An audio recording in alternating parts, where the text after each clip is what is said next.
you. So you mentioned Tom Homan, going to bring him on in a moment here, Dana. We want to look at some numbers now. It's the mid-February, but if you look at January 20th, inauguration day, to February 8th, it's a 19-day period. You take that and compare to a year ago. Here's what we found. Interior ICE arrests inside the country. Last year in 2024, just shy of 5,000. You're well over that, double at 11,791 so far in 2025.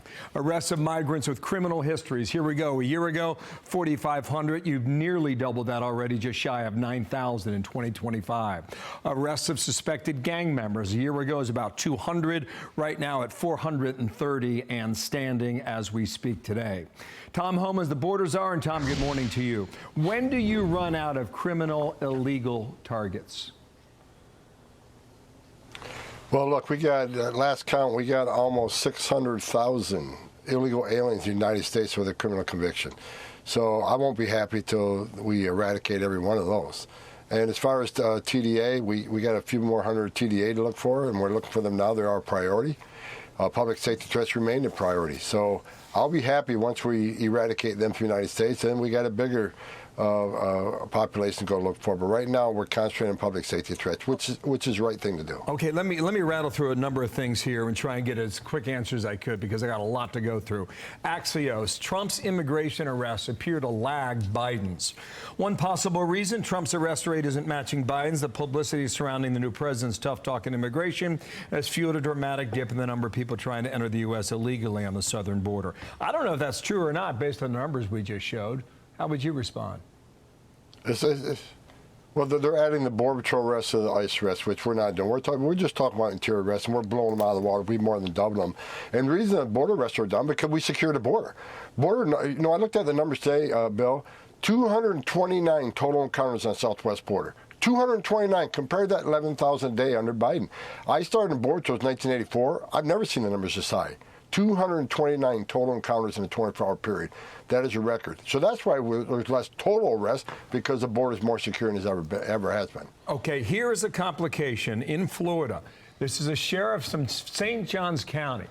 This is how he explains that question about who's a criminal, who's illegal, who matches both. Watch. We are finding people that are illegally here, most without criminal histories, most without any contacts at all. But that's hard to pinpoint too as well, because we know there's companies out there that produce fake Social Security numbers, fake driver's license that look legit, that are very, very similar to what our people would be issued in Florida if they're legally here. You get that, right? I mean, you understand what he's talking about, and it can be confusing. Go ahead.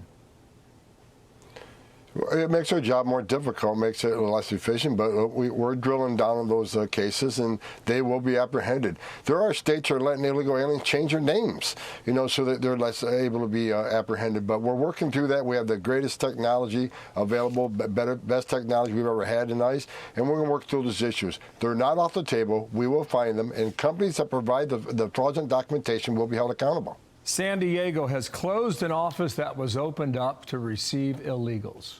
What's that tell us? That tells us the border is more secure than it's ever been.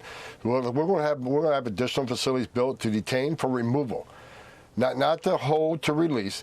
Detain for removal. That is what the Trump administration is doing. That's what the promise that President Trump made to the American people. We're concentrating on the export program. We're not going to be catch and release is over. So those facilities that were at great taxpayer expense to welcome people, fly them to the city of their choice, give them a free hotel room at taxpayer expense, 3 meals a day, free medical attention, those days are over. We're going to detain, we end catch and release, and we're going to hold people to remove, not to release. Lastly, I heard you talking about AOC over the weekend.